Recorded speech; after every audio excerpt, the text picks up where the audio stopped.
میں ابا کی قبر پر فاتحہ کے لیے اکثر جاتا تھا۔ آتے جاتے اکثر میری ملاقات چودھری کے بیٹے قاسم سے ہو جایا کرتی تھی۔ وہ پابندی سے شاید قبرستان آتا تھا۔ ایک دن میں قبرستان گیا تو میری نظر چودھری قاسم پر پڑی۔ وہ آج بہت شدت سے رو رہا تھا۔ اس کی حالت دیکھ کر مجھ سے رہا نہ گیا۔ میں اس کے قریب چلا گیا، کندھے پر ہاتھ رکھ کر اسے حوصلہ دینے کی کوشش کرنے لگا۔ میں نے کتبے پر غور سے پڑھا تو نین تارا لکھا نظر آیا تھا۔ پتہ نہیں چودھری کا اسے کیا رشتہ تھا۔ میں چونکہ اس گاؤں میں نیا آیا تھا اس لیے زیادہ کچھ نہیں جانتا تھا۔ میں نے وہاں فاتحہ پڑھی اور گھر آ گیا۔ اس دن مجھے چودھری قاسم کا شدت سے رونا یاد آتا رہا۔ وہ اتنی شدت سے رو رہا تھا کہ جیسے کوئی ابھی حال میں ہی فوت ہوا ہو۔ کچھ دن بعد پھر میرا قبرستان جانا ہوا۔ میں جلدی جلدی فاتحہ پڑھ کر جانے کے لیے مڑا ہی تھا کیونکہ ہلکی ہلکی بارش شروع ہو چکی تھی۔ میری نظر چودھری قاسم پر پڑی۔ وہ بارش سے بے نیاز قبر کے پاس بیٹھا شدت سے رو رہا تھا۔ نین تارا مجھے معاف کر دو، تم نے مجھے معاف نہ کیا تو میرا اللہ بھی مجھے معاف نہیں کرے گا، یہ کہہ کر وہ قبر پر سر رکھ کر پھوٹ پھوٹ کر رونے لگا۔ چودھری صاحب، بارش تیز ہو رہی ہے۔ میں نے چودھری قاسم کو پکارا مگر چودھری نے میری طرف دیکھا ہی نہیں۔ وہ ابھی بھی رو رہا تھا۔ اتنی دیر میں بادل زور سے گرجا۔ جلدی آؤ، موسلا دھار بارش شروع ہو گئی ہے۔ میں نے ادھر ادھر نظر ڈالی، کوئی گھنا درخت بھی نظر نہیں آیا کہ جس کے نیچے کھڑے ہو کر بارش سے محفوظ رہتے۔ پھر سردیوں کی بارش تھی، وہ بیمار بھی کر دیتی ہے۔ یہی سوچتے ہوئے میں نے چودھری قاسم کا بازو پکڑا اور گورکن کی جھونپڑی میں آ گیا۔ گورکن موجود نہیں تھا۔ چودھری قاسم چٹائی پر نڈھال سا بیٹھ گیا مگر وہ ابھی بھی رو رہا تھا۔ نین تارا کی قبر یہاں سے بھی صاف دکھائی دے رہی تھی۔ چودھری قاسم ابھی بھی ہاتھ جوڑ کر معافی مانگ رہا تھا۔ قبر کو دیکھتے ہوئے، نین تارا مجھے معاف کر دو، اگر تم نے مجھے معاف نہ کیا تو یہ زمین بھی مجھے جگہ نہیں دے گی۔ یہ کس کی قبر ہے؟ میں نے ہمت کر کے سوال کیا۔ میری چھوٹی بہن کی، چودھری قاسم نے جواب دیتے ہوئے پہلی بار میری طرف دیکھا تھا۔ آپ یہاں روزانہ آتے ہیں؟ لگتا ہے آپ کو اپنی بہن سے بہت محبت ہے۔ چودھری نے نفی میں سر ہلا دیا۔ تھوڑی دیر تک جھونپڑی میں خاموشی چھائی رہی۔ میں نے دوبارہ گفتگو کا آغاز کیا۔ چودھری صاحب، آپ مجھے اپنا غم بتائیں، کیا پتہ آپ کا دل ہلکا ہو جائے۔ غم نہیں، گناہ، چودھری نے غمناک لہجے میں بولا۔ کبھی کبھار انسان گناہوں کی وجہ سے اتنا دور نکل جاتا ہے کہ کوئی حل نہیں نکلتا، کوئی اس کی مدد نہیں کر سکتا، توبہ کے دروازے بند ہو جاتے ہیں اور اس کے ذمہ دار بھی ہم خود ہی ہوتے ہیں۔ چودھری قاسم کی آواز کسی کھائی سے آتی سنائی دے رہی تھی اور پھر اس نے اپنے دل کا بوجھ ہلکا کرنا شروع کر دیا۔ میرا باپ چودھری ہاشم ابھی تک بے اولاد تھا۔ دن رات وہ اپنی بیوی کو طعنے دیتا رہتا تھا کہ صرف بیٹا ہونا چاہیے، اگر بیٹی ہوئی تو تمہاری اس حویلی میں کوئی جگہ نہیں۔ میں بہت منتوں اور مرادوں کے بعد پیدا ہوا۔ حویلی میں تو جشن کا سما تھا۔ میرا باپ فخر سے سینہ پھلا کر پھر رہا تھا۔ وراثت کے علاوہ باپ کے بیجا لاڈ پیار نے میرے اندر ضد اور غصہ اور ہٹ دھرمی اور غرور پیدا کر دیا تھا۔ میں تو عورت کو پیر کی جوتی سمجھتا تھا۔ ماں کی محبت کے باوجود بھی میں اسے بہت تنگ اور بدتمیزی کرتا تھا۔ حویلی کی ملازمائیں بھی میری بدسلوکی کا شکار تھیں۔ باپ کی حمایت میرے ساتھ ساتھ تھی۔ 9 سال تک بلا شرکت میری بادشاہی قائم رہی۔ اس دوران اماں امید سے ہو گئیں۔ باپ نے میری ماں سے کہا کہ اب بھی بیٹا ہونا چاہیے۔ ماں میری کہتی کہ یہ تو اللہ کے کام ہیں، بھلا اس میں کیا کر سکتی ہوں۔ میں نے دن رات دعائیں مانگنا شروع کر دیں کہ اب کی بار میری بہن ہو، کیونکہ اگر بھائی آ گیا تو میرا حصے دار آ جائے گا۔ بہن سے تو مجھے کوئی مطلب نہیں تھا کیونکہ مجھے اس سے کوئی خطرہ نہیں تھا۔ آخر عورت ہے، وہ تو ایک کمزور مخلوق ہوتی ہے، اس کا اور ہمارا کیا مقابلہ۔ غرور تکبر میرے اندر پل رہا تھا، پھر وہی ہوا، میری بہن ہوئی۔ اماں نے اس کا نام نین تارا رکھا۔ نین تارا بہت خوبصورت تھی۔ اماں نازک گڑیا کے ساتھ بہت ہی خوش تھی۔ قاسم بیٹا ادھر آؤ، دیکھو تمہاری بہن آئی ہے۔ اماں تمہارے لیے چھوٹی سی گڑیا لائی ہے۔ تو میں کیا کروں، مجھے کسی بہن کی ضرورت نہیں ہے۔ باپ کی زبان میرے منہ میں تھی۔ نین تارا کا وجود میرے لیے کوئی معنی نہیں رکھتا تھا۔ میں اسے مارتا، اس کے کھلونے توڑ دیتا، اس کی چیزیں چھپا دیتا اور وہ روتی شور مچاتی مگر کوئی میرا کچھ نہیں بگاڑ سکتا تھا کیونکہ میں تو ابا کا لاڈلا اور ان کا وارث تھا۔ نین تارا کو تو ابا دیکھنا بھی پسند نہیں کرتے تھے۔ اماں مجھے سمجھاتی مگر میں ان کی ایک نہیں سنتا۔ میرے اسی سلوک کو دیکھتے ہوئے وہ مجھ سے خوفزدہ رہنے لگیں۔ میرے آنے پر وہ چھپ جایا کرتی۔ اماں بھائی مجھ سے اتنی نفرت کیوں کرتا ہے؟ نین تارا اماں سے پوچھتی۔ نہیں بیٹا، وہ تو تم سے محبت کرتا ہے، بس ناسمجھ ہے نا، اس لیے جھگڑا کرتا ہے۔ مگر میں تو بھائی سے جھگڑا نہیں کرتی، نین تارا اماں کو ایسے کہتی۔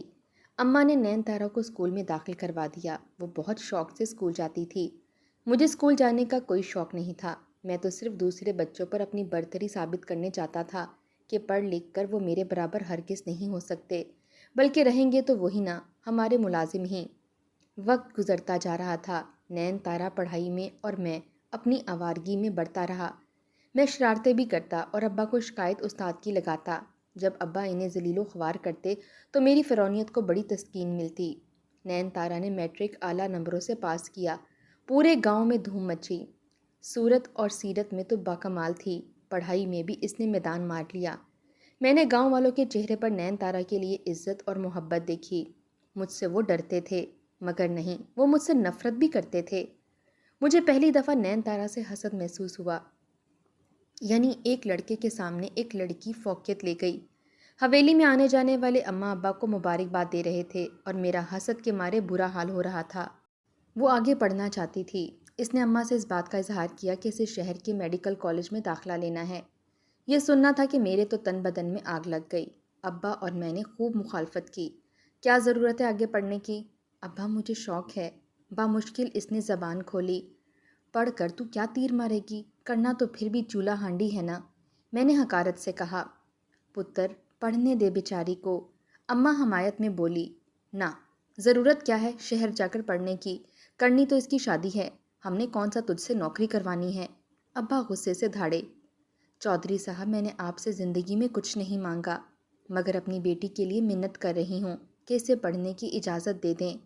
بس بس، زیادہ بات نہ کر، کوئی ضرورت نہیں ہے لڑکی ذات کو سر پر بٹھانے کی، میں نے نفرت سے کہتے ہوئے نین تارا پر نظر ڈالی۔ اس کی آنکھوں میں بے بسی کے آنسو تھے۔ پھر اماں کی التجائیں اور نین تارا کی دعائیں رنگ لے آئیں۔ ابا مان گئے۔ پتہ نہیں ابا کی نفرت اور حقارت کہاں گئی، شاید بیٹی کی محبت جاگ گئی تھی۔ ابا نے اس شرط پر شہر پڑھنے کی اجازت دی کہ نین تارا کوئی ایسی حرکت نہیں کرے گی جس سے ہماری عزت پر حرف آئے، اور نین تارا نے وعدہ کیا تھا۔ نین تارا کا داخلہ کالج میں ہو گیا۔ میں خون کے گھونٹ پی کر رہ گیا۔ جب اسے ہاسٹل سے چھٹیاں ہوتیں تو میں اسے لینے جاتا۔ سارے راستے اسے ڈانٹتا، ڈراتا، بلا وجہ کا اس پر روب ڈالتا۔ دیر سے کیوں آئی؟ کہیں کسی سے چکر تو نہیں چلا رہی؟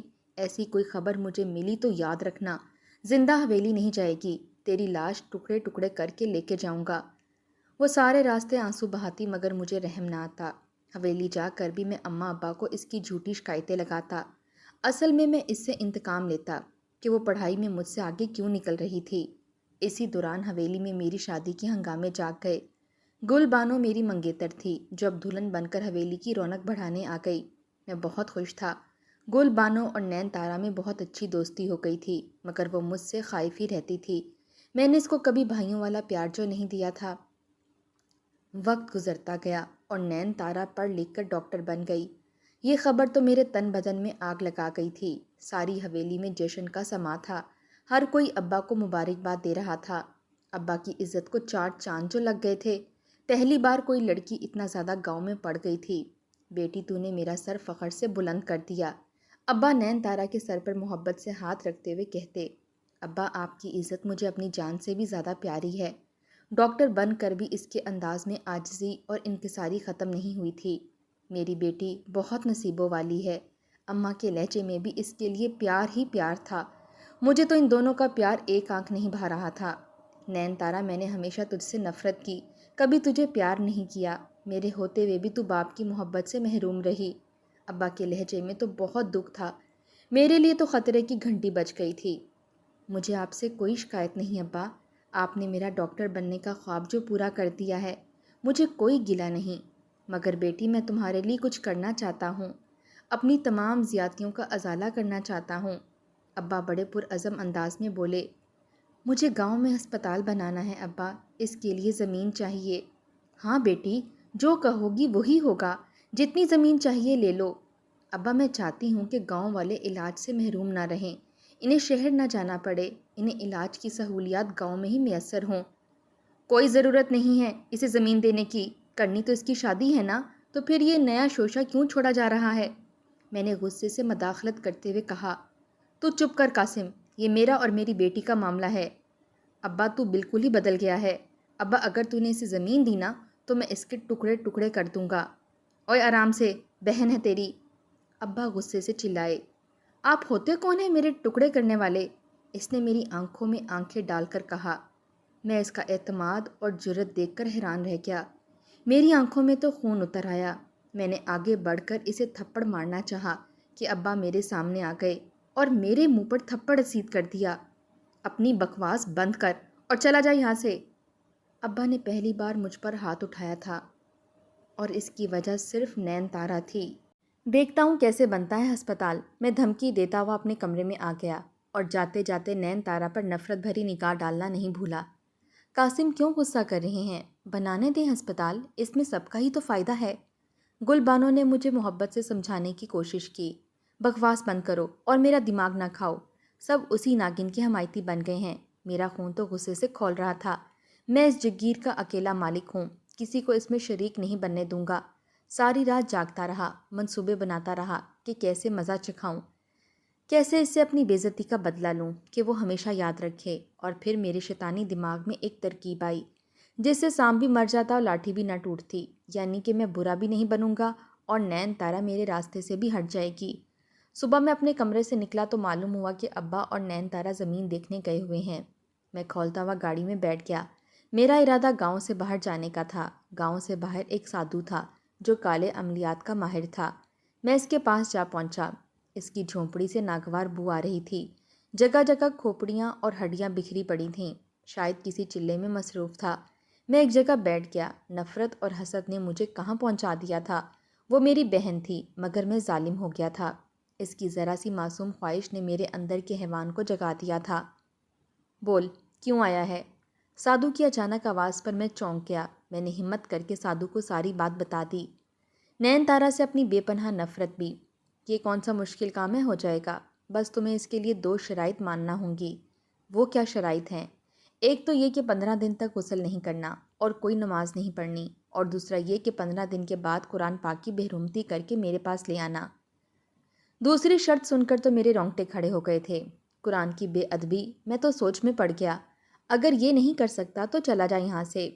میری خاموشی پر وہ غیر مسلم سادھو چیخا۔ دوسری شرط بہت مشکل ہے مگر اپنے مقصد کی خاطر میں سب کچھ کروں گا۔ حسد نے میرا ضمیر مار دیا تھا۔ اگر اس دن میں واپس چلا جاتا اور نین تارا سے نفرت ختم کر دیتا تو شاید آج اس حال میں نہ ہوتا۔ نماز تو میں پہلے ہی نہیں پڑھتا تھا مگر جمعے کا مسئلہ تھا جو ابا کے ساتھ پڑھنے جاتا تھا، اور جہاں تک غسل کا تعلق تھا تو وہ تو میں سب سے چھپا سکتا تھا مگر گل بانو واقف ہو سکتی تھی۔ اس کا میں نے یہ حل نکالا کہ کم از کم کپڑے روز بدل لیا کروں گا۔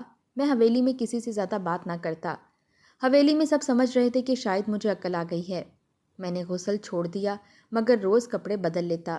جمعے کا دن آ گیا۔ اس دن مجھے بہت بے چینی تھی، نماز چھوڑنے کی نہیں، ابا سے بچنے کی۔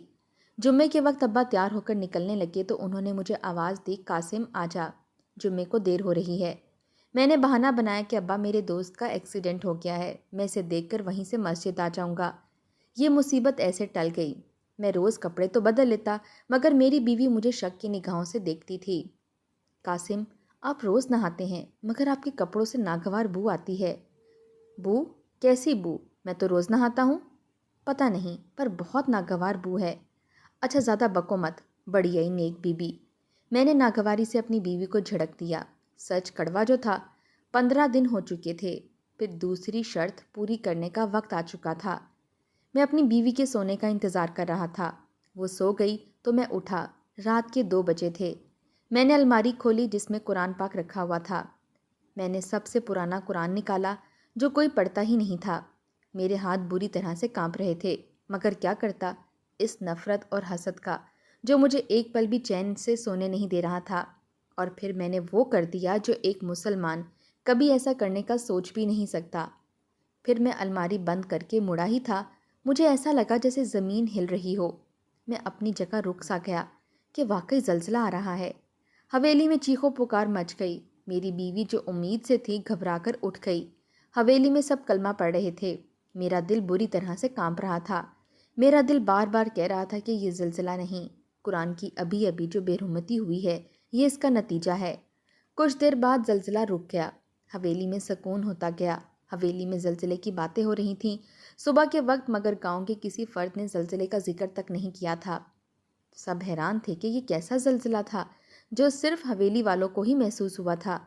میں اپنے ارادے سے باز آنے والا نہیں تھا۔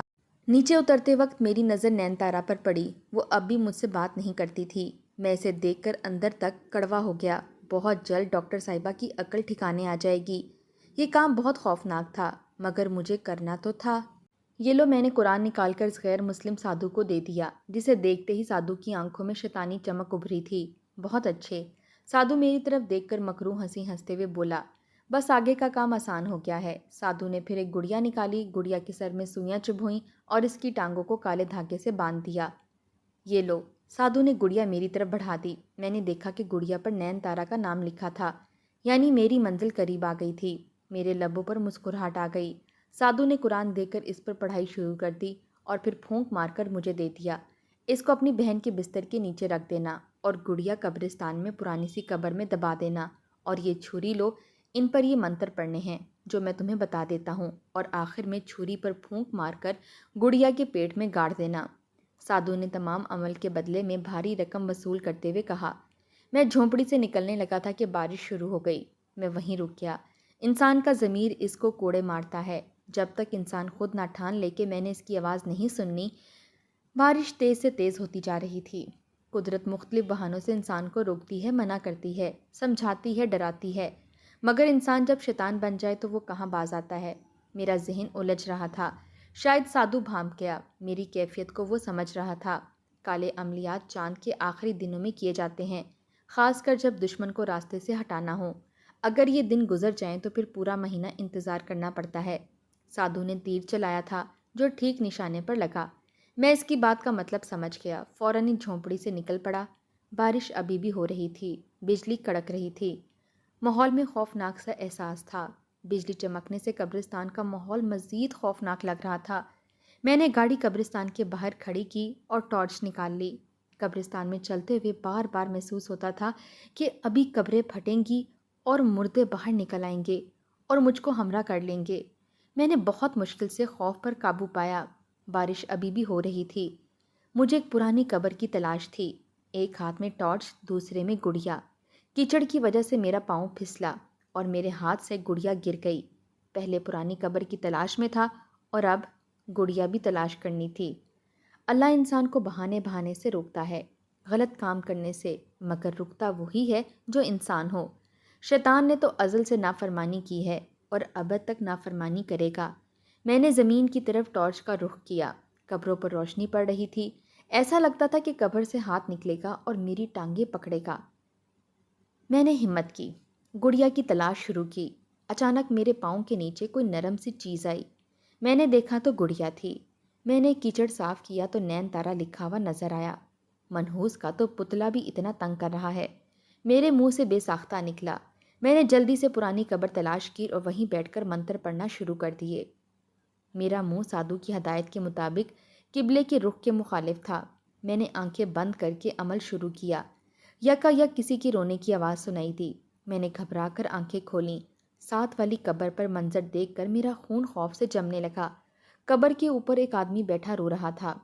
اس کا لباس سفید لیکن بہت میلا تھا۔ چہرے سے کئی برسوں کا بیمار لگ رہا تھا۔ خوف کے مارے میں عمل کرنا بھول گیا اور آنکھیں پھاڑے اسے دیکھتا رہا۔ ہلاکت ہے ان لوگوں کے لیے جو بیٹیوں کو زندہ درگو کر دیتے ہیں۔ برباد ہوئے وہ لوگ جو عورتوں کا وراثت سے حق کھا جاتے ہیں۔ کوئی ٹھکانہ نہیں ان کا اس دنیا میں اور نہ ہی آخرت میں۔ اس کی آواز سے بہت تکلیف نمایاں تھی، ایسی آواز جیسے بہت تشدد اور اذیت کے بعد انسان کرا رہا ہو۔ وہ دوبارہ رونے لگا۔ اب اس کی آواز اس قدر بھیانک تھی کہ مجھے لگا میرا دل پھٹ جائے گا۔ میں تیزی سے اٹھا، بھاگنے ہی لگا تھا کہ وہیں وہ سادھو نظر آیا۔ اس نے مجھے قبر کے پاس دھکیل دیا۔ کہا، کہاں جا رہے ہو؟ عمل ادھورا چھوڑ کر۔ یاد رکھو، اگر بھاگنے کی کوشش کی تو میرے مددگار قوتیں تمہیں زندہ نہیں چھوڑیں گی۔ عمل الٹا بھی ہو سکتا ہے، اس لیے عمل پورا کرو۔ سادھو کی آنکھیں سرخ انگارہ ہو رہی تھیں۔ ایک دفعہ پھر ضمیر کی جنگ شروع ہو گئی۔ آخر کار شیطان جیت گیا اور ضمیر کی آواز خاموش ہو گئی۔ اب مجھے اپنی زندگی کی فکر تھی۔ اپنی زندگی بچانے کے لیے میں نے نین تارا کو قبر میں اتارنے کا فیصلہ کر لیا تھا۔ بارش ہلکی ہو چکی تھی، آخر میں نے چھری پر پھونک مار کر گڑیا کے پیٹ میں گاڑ دی۔ بادل زور سے گرجا اور بجلی چمکی۔ بجلی کی چمک میں سارا قبرستان نمایاں ہو کر بھیانک لگ رہا تھا۔ چمگادڑیں نہ جانے کہاں سے شور مچاتی ہوئی گزر گئیں۔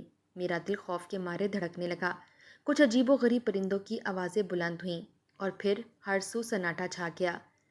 امر ختم کر کے میں نے گڑیا قبر میں کھود کر اس میں دبا دی اور بہت مطمئن ہو کر گھر آ گیا۔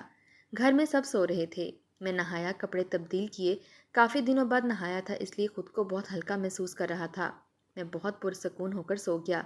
اب عمل کا دوسرا مرحلہ تھا۔ یہ کام مشکل تھا کیونکہ میں کبھی نین تارا کے کمرے میں نہیں گیا تھا اور وہاں اس کے کمرے میں وہ قرآن رکھنا تھا۔ کسی ملازمہ کو کہہ کر یہ کام کروانا مناسب نہیں تھا کہ کہیں بات نہ کھل جائے۔ میں اپنے کمرے سے باہر نکلا تاکہ حالات کا جائزہ لے سکوں۔ ملازم نے بتایا کہ ابا اور نین تارا ہسپتال کی زمین کے سلسلے میں باہر گئے تھے۔ میرے پاس سنہری موقع تھا۔ میں فوراً قرآن لے کر کمرے میں گیا اور جلدی سے بیڈ کے بالکل درمیان میں رکھ کر فوراً باہر آ گیا۔ کسی کو پتہ نہ چل سکا۔ پھر وہ دن آ گیا جس دن میرا بیٹا ہوا۔ میں بہت خوش تھا۔ ساری حویلی میں جشن منایا گیا۔ پورے گاؤں میں مٹھائیاں بانٹی گئیں۔ ابا، اماں، نین تارا سب بہت خوش تھے۔ رات کے کسی پہر نین تارا کی چیخوں سے پوری حویلی گونج اٹھی۔ ہم سب اٹھ گئے۔ نین تارا مسلسل روئے جا رہی تھی۔ اماں اور ابا اسے تسلیاں دے رہے تھے۔ نین تارا، کیا ہوا؟ کیوں رو رہی ہو؟ گل بانو نے پریشانی سے پوچھا۔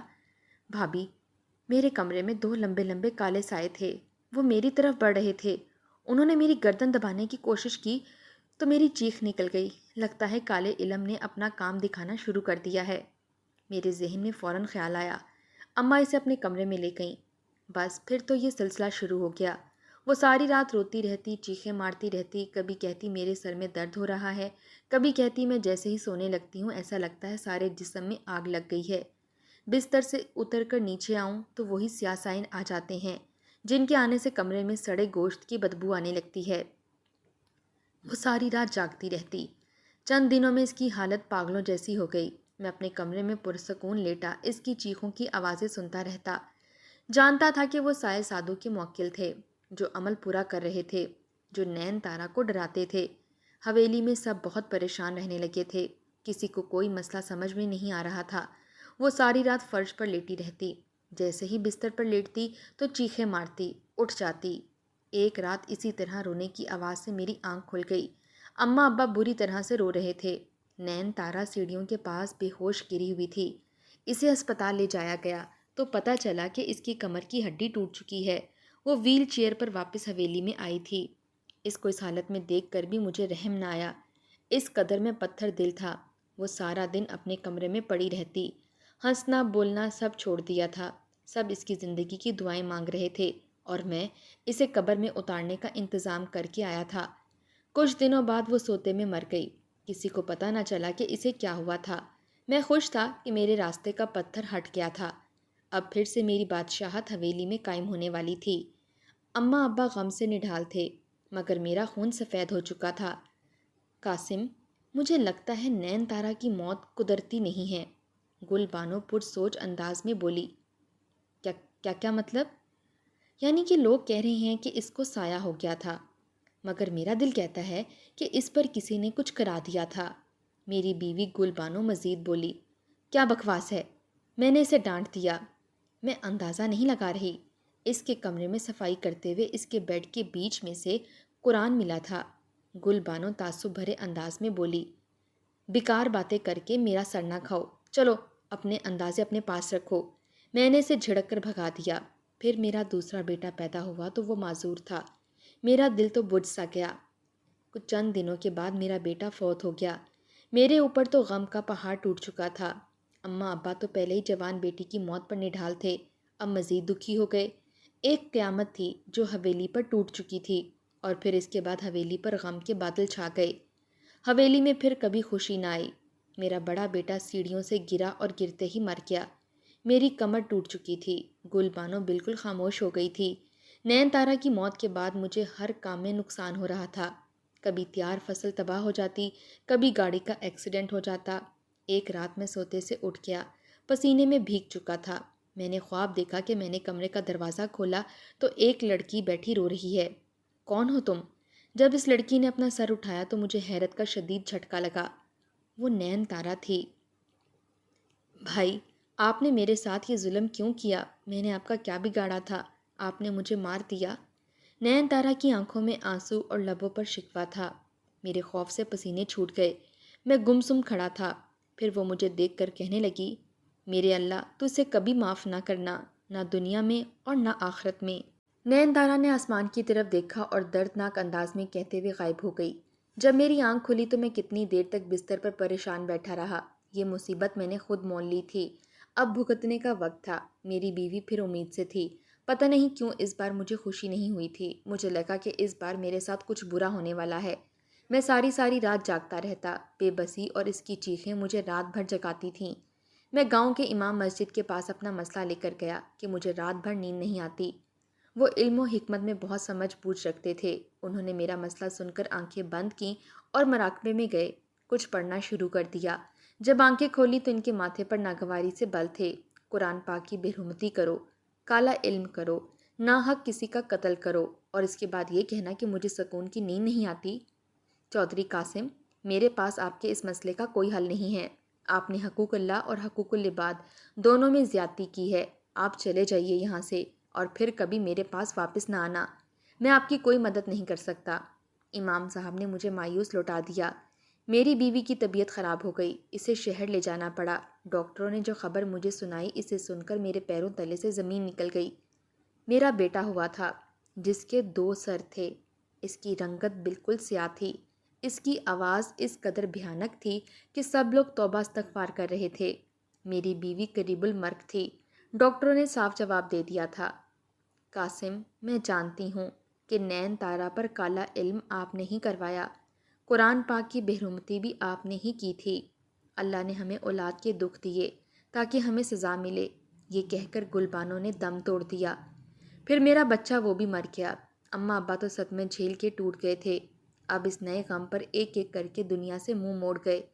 میں سارا دن دیوانوں کی طرح پھرتا رہتا تھا۔ اس حویلی کا واحد مالک بننے کے لیے اتنا کچھ کیا اور میں تنہا رہ گیا۔ ایک دن اسی طرح بھٹکتے بھٹکتے نین تارا کی قبر پر آ گیا، اور آج کے دن تک میں نین تارا کی قبر پر روز آتا ہوں۔ اللہ سے معافیاں مانگتا ہوں۔ قرآن کو ہاتھ لگاتے مجھے شرم آتی ہے۔ چودھری قاسم مجھے یہ سب باتیں بتا کر خاموش ہو چکا تھا، اور اس کی کہانی سن کر میرا دماغ معوف ہو چکا تھا۔ میں جو اسے حوصلہ دینے بیٹھا تھا، میرا اپنا حوصلہ ختم ہو چکا تھا۔ میں نے ایک نظر چودھری قاسم پر ڈالی اور جھونپڑی سے بالکل باہر نکل آیا۔ بارش ابھی بھی ہو رہی تھی، مگر اب مجھے وہاں نہیں رکنا تھا۔ میں بوجھل قدموں سے چلتا ہوا قبروں کے پاس سے گزرا تو میری نظر نین تارا کی قبر پر پڑی۔ اس خاموش اور پرسکون قبر کے نیچے یہ داستان چھپی تھی۔ میں گھر آ گیا۔ میرا دل و دماغ چودھری قاسم کی طرف لگا ہوا تھا۔ مجھے اس پر رحم آ رہا تھا، مگر میں اس کے لیے کچھ نہیں کر سکتا تھا۔ کافی دنوں تک میں قبرستان نہیں گیا۔ 2 ہفتوں کے بعد میرا قبرستان جانا ہوا تو دیکھا کہ چودھری قاسم کا ڈرائیور نین تارا کی قبر کی صفائی کر رہا تھا اور اس پر پھول ڈال رہا تھا۔ مجھے حیرت ہوئی۔ میں اس کے پاس چلا گیا۔ چودھری قاسم نہیں آئے؟ میں نے ملازم سے پوچھا۔ چودھری صاحب اب چل نہیں سکتے۔ ملازم کے بتانے پر مجھے حیرت کا شدید جھٹکا لگا۔ کیوں؟ کیا ہوا؟ انہیں کسی زہریلے کیڑے نے کاٹ لیا تھا، جس کی وجہ سے وہ معذور ہو گئے ہیں۔ ملازم یہ کہہ کر واپس چلا گیا۔ میں شام کو سیدھا حویلی گیا۔ چودھری بستر پر لیٹا تھا۔ میں اس کے پاس بیٹھ گیا۔ اس کی آنکھوں میں آنسو تھے۔ پھوٹ پھوٹ کر رونے لگا۔ میں نے وجہ پوچھی تو کہنے لگا، بس اللہ کی پکڑ میں آ گیا ہوں۔ میں اب چل نہیں سکتا۔ میں نے قرآن کی بے حرمتی کی تھی۔ اس دن میں نین تارا کی قبر پر بیٹھا رو رہا تھا کہ عجیب و غریب بڑے بڑے کیڑوں نے میری ٹانگ پر کاٹ لیا۔ کالے علم کی وجہ سے میں ایمان بھی گوا بیٹھا۔ جس دولت و جائیداد کی خاطر میں نے سب کیا، اب وہ میرے لیے بے معنی ہو چکی ہے۔ یہ کہہ کر وہ زاروں کی طرح رونے لگا۔ میں نے تسلی کے چند ٹوٹے پھوٹے الفاظ کہے اور گھر آ گیا۔ فجر کی اذان کے وقت میری آنکھ کھلی۔ میں وضو کر کے مسجد جانے لگا تھا کہ اعلان ہوا، چودھری قاسم قضائے الہی سے وفات پا گئے ہیں۔ میں تیزی سے مسجد کی طرف گیا۔ معلوم ہوا کہ چودھری قاسم کی تکلیف بہت بڑھ گئی تھی کہ ٹانگیں کاٹنی پڑ گئیں اور وہ برداشت نہ کر سکا اور فوت ہو گیا۔ چودھری قاسم کی تدفین کے بعد میں قبر کے پاس بیٹھا اس کی آسانی کے لیے دعا کر رہا تھا کہ اچانک میری نظر کچھ عجیب و غریب کیڑوں پر پڑی۔ وہ بہت تیزی کے ساتھ چودھری قاسم کی قبر کی طرف آ رہے تھے۔ انہیں دیکھ کر میں خوف سے پیچھے ہٹ گیا۔ ایسے کیڑے میں نے زندگی میں کبھی نہیں دیکھے تھے۔ وہ تیزی سے قبر میں اتر کر غائب ہو گئے۔ میں نے شدت غم اور خوف سے آنکھیں بند کر لیں۔ اے اللہ، تو ہی چودھری قاسم کی مغفرت فرما۔ میں دعا کر کے قبرستان سے باہر آ گیا۔ بالکل صحیح ہے کہ کالا جادو کرنے والا کافر ہے، کیونکہ وہ اللہ سے جھگڑا کرتا ہے، اپنی تقدیر پر راضی نہیں ہوتا، اپنا ایمان بھی گوا بیٹھتا ہے اور دنیا اور آخرت بھی برباد کر لیتا ہے۔ قائرین، میری آپ سب سے گزارش ہے کہ کبھی بھی نفرت اور دشمنی میں اتنا آگے نہ بڑھ جائیں کالے جادو کا سہارا لینا پڑے۔ یہ دولت یہیں رہ جانی ہے۔ دنیا سے جاتے وقت صرف اور صرف نیک اعمال کا ذخیرہ ہی ضروری ہے۔ اللہ ہم سب کو ہدایت عطا فرمائے، آمین۔